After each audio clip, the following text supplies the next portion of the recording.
台南市运动武德委员会今年已经成立28档，每一档所有会员拢会透过拉丁、民族、探戈，或者是华尔兹等无同的舞蹈来交流，用联欢参舞会形式来庆祝周年。同时嘛以市中杯舞蹈观摩赛来展现舞艺，相当精彩。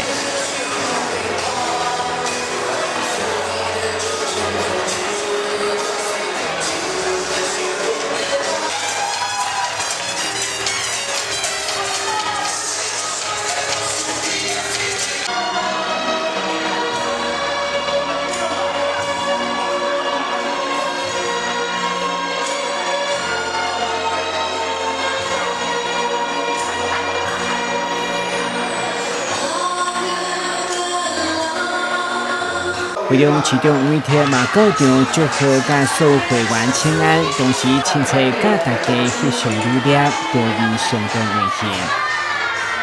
对台南市运动武德委员会来讲，透过各种活动机会，除了用武德来推广健康的全民运动，让爱跳舞的民众有空间、有事主来练习，办比赛来求进步，让会员数一档一档增加以外。同时嘛，栽培真侪优秀的选手，尤其112年，台南市将主办全运会，委员会的推派12队选手来代表参加。